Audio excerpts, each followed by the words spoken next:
Este vídeo é a segunda parte do nosso papo com o dublador Afonso Amajones. Se você ainda não conferiu a primeira parte, clica aqui no card. Mas se você já viu, fica por aqui, mas não esquece de deixar o like para fortalecer nosso trabalho e se é novo, se inscreve, pois ajuda bastante. Agora no Spartacus aconteceu uma coisa inevitável. O ator morreu. O ator da primeira temporada morreu e foi substituído para as outras temporadas. É uma coisa que até no Brasil não acontece muito, assim, a gente não vê tanta substituição no mesmo personagem. Tem vários outros recursos que se usa, se o ator morreu, bota outro personagem no lugar e tal. Mas no caso do Spartacus, continuou o mesmo personagem com outro ator. E aí o que é que você faz? Continua o trabalho de onde foi, ou você vai tentar ler novamente os trejeitos desse novo ator para fazer em cima do novo ator? Então, não, porque aquele ator que entrou substituindo o primeiro, eu posso dizer para você que ele era mais talentoso, ele era mais solto, mas ele seguia rigorosamente o que o primeiro ator fazia. Então, eu nem pensei assim em mudar absolutamente nada, porque o registro de voz é muito importante, é o que vem depois do que você está vendo. Então, é outro elemento que compõe, assim, um quadro que, no final, é o filme que a gente está vendo. Então, ninguém nem precisou falar nada para mim. Quando eu soube que o ator tinha morrido, mas a produção tinha continuado, eu já estava ciente comigo mesmo que iam colocar um ator ali compatível, que seguisse basicamente o papel que estava sendo feito, porque é uma coisa histórica, não foge muito assim de ator para ator, ele tem que fazer uma retratação fiel de um fato que ocorreu. Então, ele se preocupou ali em se parecer o máximo com o primeiro ator para não descaracterizar a série. Então, assim, essa série é fantástica, né? Maravilhosa, assim, muitos atores envolvidos, um elenco enorme, a produção muito bem feita. Então, a preocupação dele tirou a minha preocupação. Eu não tive que construir nada, porque ele, o personagem que o substituiu, já tinha construído. Então, nós simplesmente pegamos o texto, cara, e continuamos o trabalho do mesmo ritmo, com o mesmo comprometimento, sem preocupação, sem uma preocupação desse tipo, porque já havia sido feito. Então, nós não precisamos nos preocupar de novo. Claro que todo mundo percebe que o cara morreu, porém, o fato de manterem a voz e manterem o ritmo da produção, eles se preocuparam com tudo isso. Então, a gente não tinha que se preocupar com nada. A gente tinha que gravar, dublar da melhor forma possível e pronto. Foi muito legal você ter dito isso, porque pouca gente imagina que essas coisas também acontecem com os atores. Eles são pessoas de verdade, seres humanos como nós. Sim. Então, agora, no começo do meio do ano até mais ou menos março, abril desse ano, as produções estavam também estacionadas, porque o lockdown bateu na porta dessa gente também. Então, eles tiveram que ficar em casa, as produções foram adiadas, muita coisa cancelaram, enfim, a Covid mexeu com tudo, né? E muitas pessoas, inclusive dubladores, já faleceram durante produção de séries, durante dublagem de séries e por aí Sim. vai. Eu cheguei a substituir, no meu começo de carreira, eu cheguei a substituir um dublador que tinha falecido. Então, assim, essas coisas acontecem, a gente não sabe a hora de nada, uma hora a gente faz, sabe lá que hora. Então, nós temos que contar com esse tipo de coisa também, porque, assim, morrer, ficar doente, isso acontece com todo mundo, com Sim. nós, com os atores, com você, comigo, com todo mundo. Nós vivemos e nós perdemos pelos caprichos dessa gente por muito tempo. E eu não quero mais isso. Eu não quero ver a morte de um irmão por um simples esporte. Spartacus.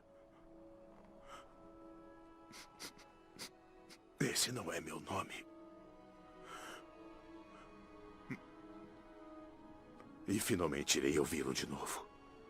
E o público tem que compreender também. Às vezes o dublador morre e o cara fica, por que substituiu a voz? O cara morreu, não tem o que fazer. Paciência e vamos respeitar e vamos seguir. a vida, porque os trabalhos continuam aí. Tenho certeza que sempre que um dublador substitui algum que faleceu, ele substitui com muita qualidade e a escolha é criteriosa também para esse dublador. Sim. Eu queria falar de um personagem que ele é sempre muito citado. Quando eu falei que ia entrevistar você, falei com um amigo meu que eu sempre tô falando, ele falou do Guy, do Naruto, porque é um personagem muito querido, é um anime muito, muito aclamado, e o Naruto, infelizmente, ele não acabou a dublagem. No caso, o Shippuden ainda faltam coisas da dublar e tudo mais, e de vez em quando vem falando, ei, pergunta a ele quando é que sai o Shippuden, quando é que sai o Shippuden. A pergunta é... Eu queria até que você falasse sobre isso. Dublador é o último a saber quando realmente vai dublar. Como você bem disse, chega lá e vai dublar. Tem muita gente que de vez em quando fala contigo, cadê quando dublou aquela coisa e tal, coisa e tal? Mas na verdade não é uma coisa que é da sua ossada? Olha, Jordan, tem sim, assim.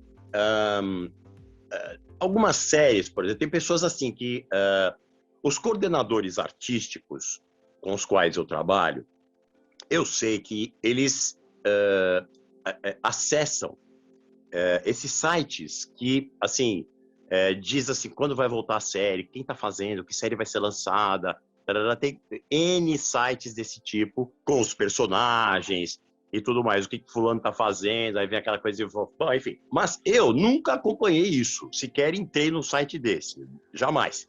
Eles acessam porque muitas agendas que eles têm que cumprir são baseadas justamente no saber antes quando essas coisas serão lançadas. Então, por exemplo, eu fiz lá o 24 Horas, né?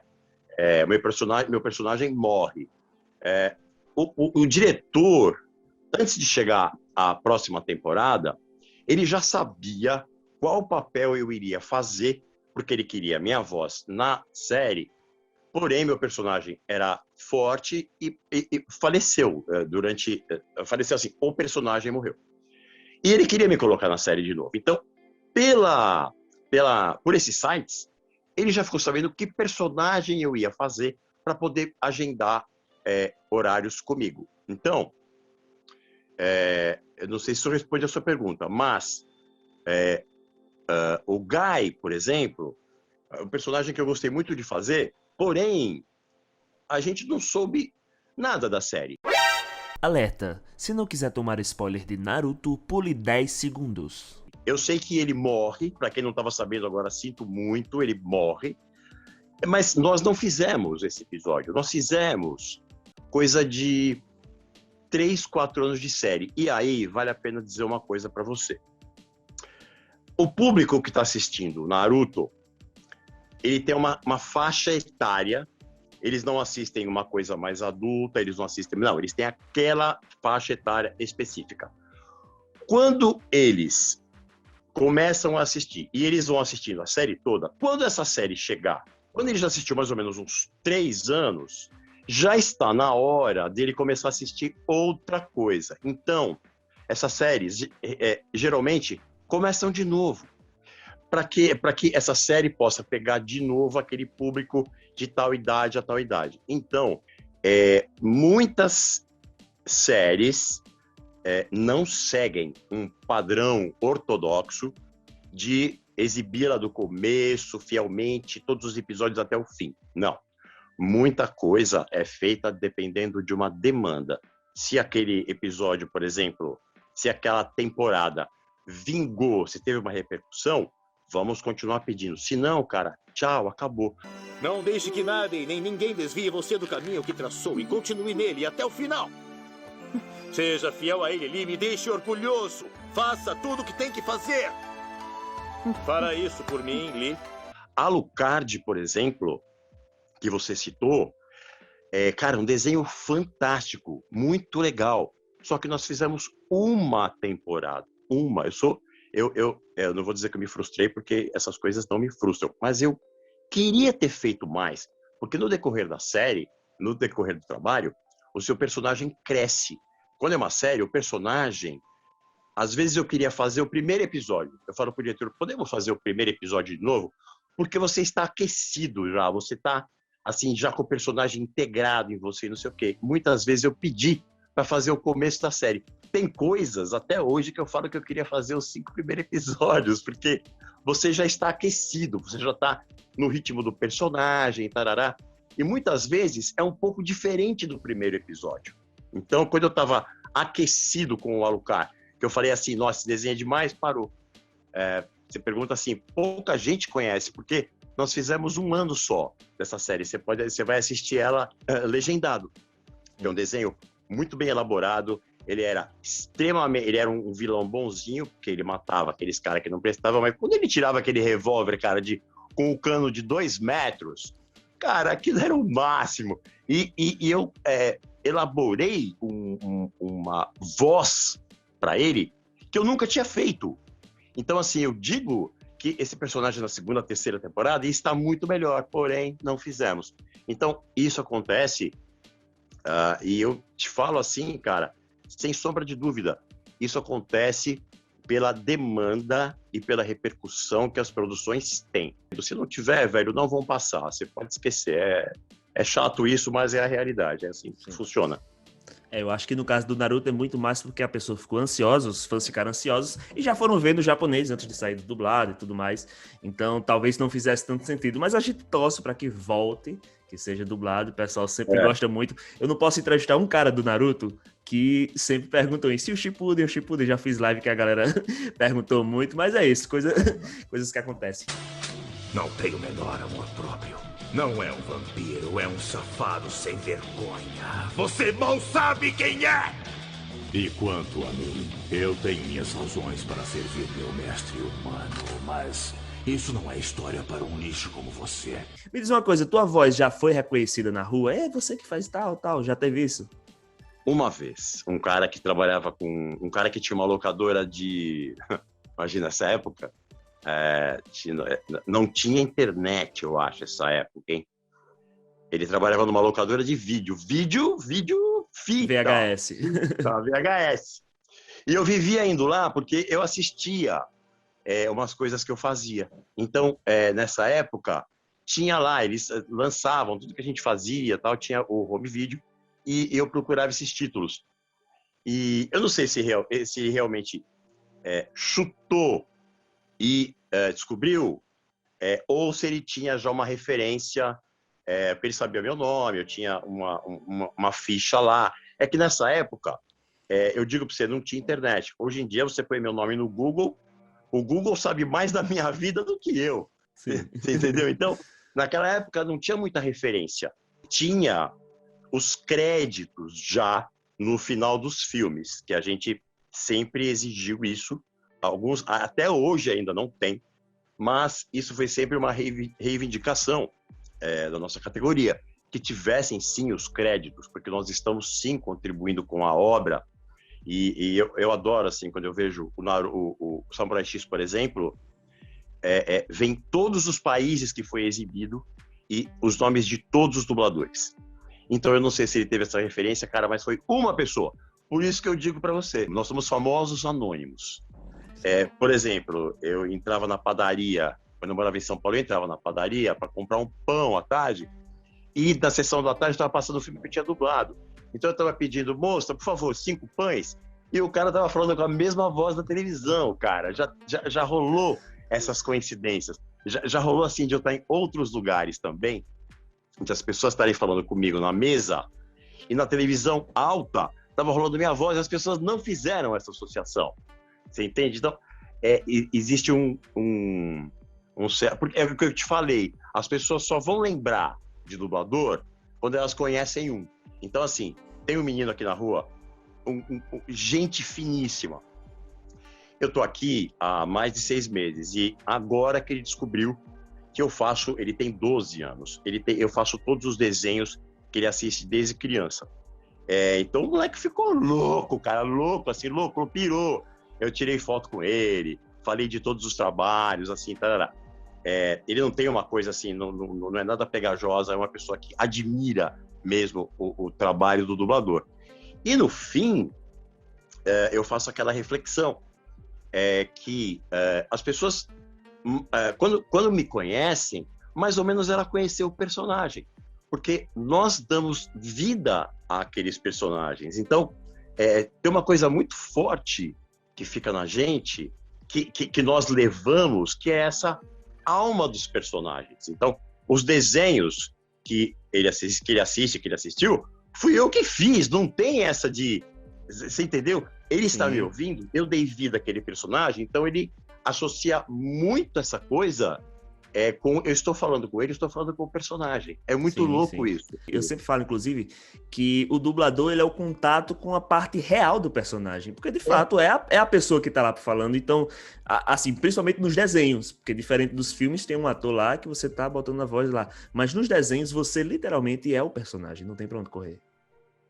E olha, Erdan, eu vou te falar uma coisa que me alegra muito, que hoje, depois de tanto tempo na profissão, eu consigo aquilatar esse tipo de coisa. Assim, eu ia nesses eventos de anime e tal, ia pessoas lá com o filho, mas aquelas pessoas que estavam lá com o filho já tinham estado em outros eventos, sendo adolescentes e fãs daquilo. Então eles cresceram, tiveram filhos, casaram, têm a vida. Os filhos também são fãs. Então, naquela oportunidade, ele estava indo junto com o filho, porque ele era fã e o filho também tinha se tornado. Então, olha só, aquilatando isso agora, eu tenho muito orgulho de ter feito parte da infância de muita gente, do crescimento de muitas pessoas.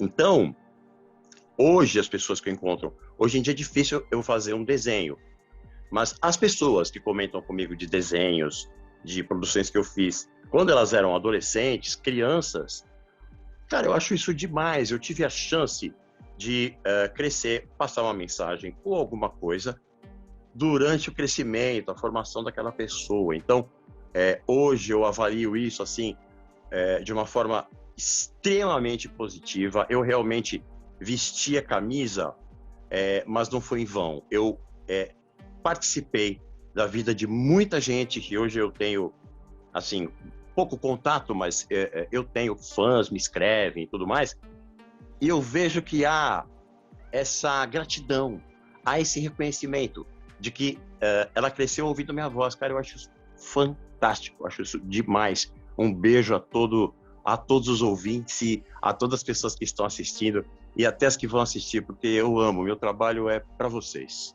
De verdade. Muito legal, muito legal. De fato, a sua voz é muito marcante, esteve em vários personagens, particularmente para mim, eu já citei diversos e de fato eu gosto muito do teu trabalho. Novamente, é uma honra estar conversando contigo. E um dos personagens que eu gosto muito que você fez foi o Aragorn do Senhor dos Anéis. Tô até com a espada aqui do Aragorn. O Senhor dos Anéis, ele já chegou como uma obra que prometia. Teve o primeiro, ganhou alguns Oscars e todo mundo dizia lá vem o segundo, terceiro e tal. Bate uma responsabilidade a mais quando chega pra ti obras grandiosas como O Senhor dos Anéis, que já se sabe que vai ser um blockbuster que vai pra todo lugar do mundo? Toda vez que eu entro no estúdio, eu estou comprometido, seja lá com que obra possa ser. Então, eu não sei de nada. Quando tem teste para alguns papéis, você, às vezes, tem noção do que você vai fazer. Então, muitas vezes, no passado isso, eu até assistia um episódio para pegar assim a essência do ator, para pegar assim algumas características do ator, para deixar ele o mais original possível, porque como eu te falei, é uma coisa fictícia, mas aquele personagem tinha uma carga emocional enorme, ele já tinha uma vida, aquele anel já tinha passado de não sei quantos dedos, já tinha trazido não sei quanta desgraça, já tinha assim uma história daquela, um elenco daquele, uma produção daquela baseada num anel. Quer dizer, o elemento do anel, o anel não fala nada, mas ele é o protagonista do filme. Todo mundo está atrás dele, todo mundo quer ele, todo mundo almeja e faz por onde para tê-lo. Então, os personagens, eles estão em conflito porque eles querem tirar a ilusão do que é o anel. Porque o anel realmente é uma desgraça.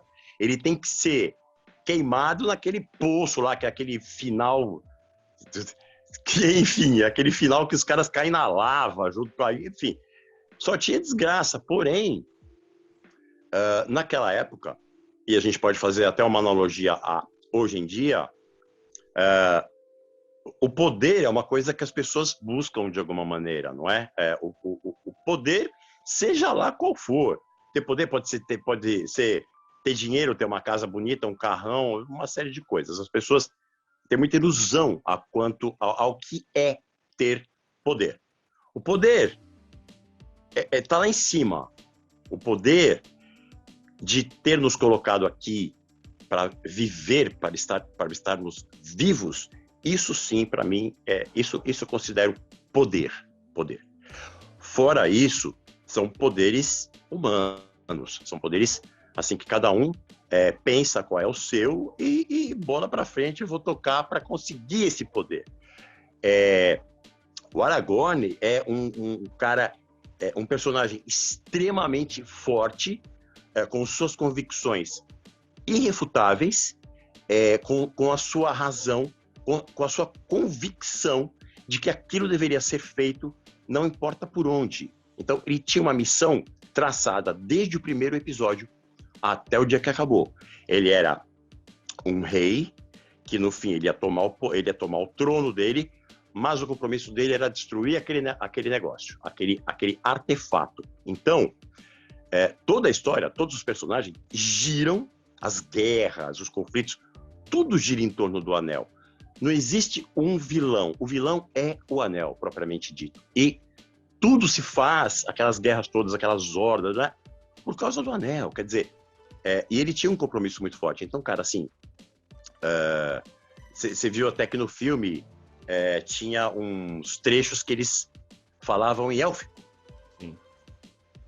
E, cara, tudo isso foi elaborado. Olha, a produção que foi feita para que fosse uma obra assim fiel a um livro e fosse uma obra assim que mesmo você lendo o livro você conseguiria construir aquela coisa toda, foi muito bem feito. Aquilo foi escolhido a dedo, os personagens, as locações onde aquilo foi filmado, os atores, o roteiro em si estava fadado ao sucesso, porque assim tinha um elenco de primeira, as locações foram de primeira, olha, a direção, a caracterização dos personagens, cara, fantástico. Eu fiquei vendo o making of daquilo, e no making of você fala, putz, imagina, que enganação, né?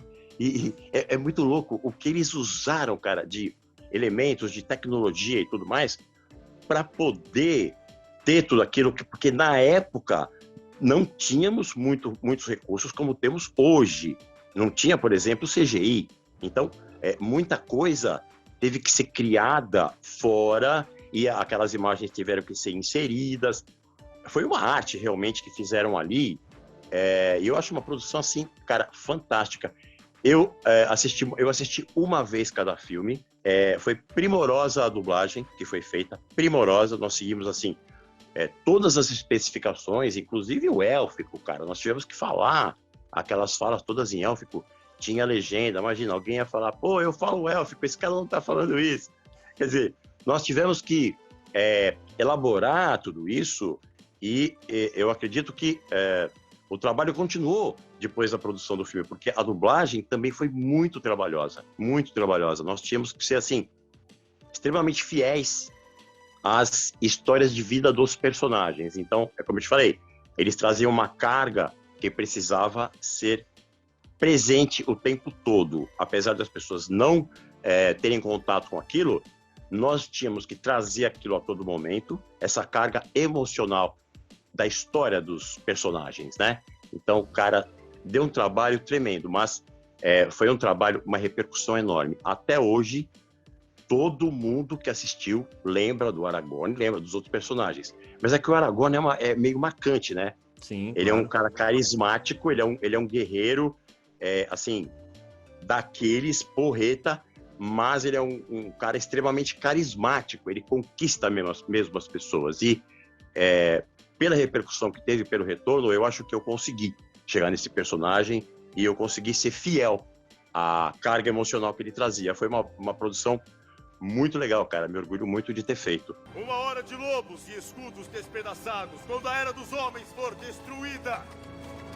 Mas este dia não é hoje. Hoje nós lutamos! Minha última pergunta é o seguinte: você disse que modifica o texto, gosta de modificar, e você até citou que fala, ó, tem que ter cuidado com Afonso e tal. Já teve alguma confusão, algum problema por isso? Eu sei que tem muito cliente que gosta de se meter no trabalho e tudo mais, sempre falam disso. Já teve algum problema que você teve que regravar ou que você se recusou? Alguma coisa que aconteceu, algum problema relacionado a essa sua característica de adaptação? Olha, não teve assim, nunca houve nada sério, né? Nesses 32 anos que eu trabalho, não houve nada sério, porque tinha um diretor já cortando as minhas asinhas, assim, não cortando as minhas asinhas, mas assim, a Majonês, calma, menos, porque existe um contexto a ser seguido. Para te falar assim, nós temos um texto com todas as falas de todos os personagens e na sua ordem exata, de entrada dos personagens, saídas e tudo mais. O que eu falo para você, assim, hoje em dia, eu sei muito bem que nós temos que tomar muito cuidado realmente para não mudar o contexto, não mudar o rumo da história. Então, eu estou sempre atento a esse tipo de coisa. Muitas vezes, uma outra coisa que eu tenho que te falar, muitas vezes, pelo diretor ter noção de que eu coloco as minhas falas, muitas vezes eu sou o primeiro a gravar. Então, as outras falas vêm decorrentes da minha. Então, assim, eu nunca tive problema. Teve alguma coisa que aconteceu pelo diretor não estar escutando o que já estava feito, então a minha fala não bateu com a que vinha logo depois. Muitas vezes eu também não escuto quem está feito. Eu gosto de ouvir assim, só o original e pronto. O diretor, ele tem meio que assim, obrigação de estar escutando todas as falas. Eu fiz isso, por exemplo, no Dr. Stone, e é muito mais fácil para você ter certeza que as falas estão batendo, que não tem conflito. Um está respondendo aquilo que o fulano está perguntando e vice-versa. Então, essa mudança, assim, hoje em dia não é tão radical que eu faço, assim, eu tomo cuidado com a história em si, o que está acontecendo, o que os meus interlocutores, as pessoas que estão interagindo comigo, estão dizendo como pergunta, como resposta, não importa. Para não deixar muito, muito fora, muito longe do que está acontecendo. Mas, assim, problemas mesmo, propriamente, assim, nunca. Eu tive que voltar, assim, no estúdio para fazer uma pergunta que, na verdade, era uma afirmação, ou umas coisas assim, que nós não estávamos tão atentos na hora, porque eu estou muito ligado ao que está acontecendo quando eu estou dentro do estúdio. Então, o diretor, ele conta comigo. Tem coisas que o diretor vê que passaram por mim e vice-versa. Eu também vejo coisas que passou pela direção e eu quero fazer de novo. Então, assim, eu tenho uma postura dentro do estúdio que eu não vou deixar o diretor na mão, não vou colocar o diretor numa roubada, jamais. Nós trabalhamos em conjunto para que a obra fique redonda, para que aquilo seja feito fielmente. Então, hoje em dia, assim, eu não sofro mais tanto com essa coisa de querer mudar o rumo da história e tudo mais. Eu estou pegando bem mais leve nisso. Continuo mudando as falas, sim. Não mudando, colocando o meu jeito de falar. Na verdade, ela quer dizer a mesma coisa, mas o jeito é diferente de você só ler o que está traduzido e do jeito que eu falo as coisas, do jeito que eu acho que é mais fácil para ser entendido em casa. Para mim, isso é essencial. O dia que eu comecei a dublar, eu parei de trabalhar. Porque trabalho é o que eu fazia antes da dublagem, que era uma coisa que não tinha nada a ver comigo, era uma coisa que era trabalho. A dublagem, para mim, cara, é uma continuidade da minha vida, assim, do que nós estamos conversando agora. Eu entro no estúdio e converso realmente com as pessoas. Eu me aproximo delas da forma mais simples que há, que é a linguagem. Então, a linguagem é identificada pelas pessoas, elas se identificam com essa linguagem. Então, eu sempre soube que esse era o caminho e aqui estou eu. Vamos agora para o nosso Ramo Logo. Um dublador inspirador. Inspirador? Campanile. Carlos Campanile. Um esporte. Bicicleta. Um bom programa para o domingo. Putz, descansar na rede, ir pra praia e não fazer nada. Perfeito. Uma viagem dos sonhos. Alemanha, Grécia e Portugal, que a nossa descendência, eu quero, ainda vou conhecer Portugal. Eu quero muito conhecer a nossa raiz. Uma comida que você gosta muito. Olha, cara, eu como tudo, mas uma comida que eu gosto muito, cara, arroz, feijão, pra mim é básico, ovo e o que vier assim de vez, um franguinho, um bifinho, mas arroz, feijão pra mim é essencial, cara. Pergunta aleatória. Se você pudesse escolher um personagem para trocar de vida por um dia, quem você escolheria? Personagem que você dublou. Que eu dublei? É. O Stan. O Stan. Mas eu queria ser desenho animado, porque ali ele deita e roda e faz tudo e não acontece nada com os outros, né? Ele é bem assim, Intocável. inocentão. Nossa, cara, ele é inocentão dentro daquele mundinho dele. Mas eu queria ser o Stan por um dia que eu ia adorar, cara. Eu ia curtir aquela família, aquela vizinhança, eu ia curtir, cara, o Stan. Tu faz falinha de personagem se eu pedir? Tem algum personagem que tu lembre que seja legal de fazer, não? Eu falo uma coisa para as pessoas que é assim, quando você desconfiar que sou eu que estou fazendo o filme, fecha o olho e só escuta. Você vai ter certeza que sou eu. Então eu posso fazer uma fala, se você me falar qual fala é, mas eu peço para as pessoas que não olhem. Não, eu queria só que você Tem a fizesse. fala? Não, eu queria que você fizesse qualquer coisa do Stan, justamente porque eu queria ver essa mudança de voz, que é tão diferente assim na minha visão. Eu estou pensando em abrir um mercado, mas um mercado que não venda coisas tradicionais. Um mercado diferente, que venda, por exemplo, pneus usados. Você me ajudaria? Muito legal, adorei. Esse foi Afonso Majones. Afonso, muito obrigado pelo seu papo, pela sua paciência, pela sua conversa. Uma honra conversar contigo e estou muito feliz de ter realizado esse quase um sonho. E foi um papo bem legal que eu nem vi o tempo passar, mas, enfim, gostei bastante e eu queria deixar esse espaço para você fazer uma despedida aqui com o pessoal. Eu volto a agradecer o teu empenho, a tua paciência, o trabalho de todos vocês da equipe que eu não estou vendo, mas eu sei que eles estão aí. Eu agradeço a todos por fazerem uma coisa de coração e que poucas pessoas dão atenção. Então, eu agradeço de coração para as pessoas que futuramente irão assistir, que irão comentar. Comentem mesmo, eu farei o possível para responder assim, o máximo de perguntas possível. Eu gosto de dar atenção, justamente porque poucas pessoas se mobilizam para fazer esse tipo de coisa. Eu posso contar nos dedos, desde que eu trabalho em dublagem, assim, quantas pessoas fizeram alguma coisa realmente produtiva. Então eu acho extremamente produtivo você trazer, dar esse espaço para que nós coloquemos assim sobre nossa profissão, porque pouco se fala sobre isso. Porém, o amor é o mesmo. Eu vou continuar fazendo, vestindo a camisa sempre. Meu comprometimento é uma marca quando eu chego para fazer, seja lá o que for, é assim que eu vou estar comprometido. E vocês podem ter certeza que nada do que foi visto foi feito por acaso. Não. Sempre houve uma participação de coração e de alma da minha parte e de quem estava comigo no estúdio e das pessoas que participaram até eu chegar na frente do microfone e poder mandar o meu recado. Então, eu agradeço a todos que eu não estou vendo, que trabalham comigo, que trabalham com você.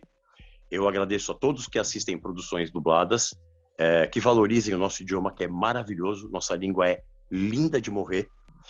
E fiquem com Deus, porque só com Ele mesmo. É isso aí. E se você gostou desse vídeo, deixa o like, compartilha, se inscreve no canal porque ajuda muito. Um forte abraço a todos e até a próxima.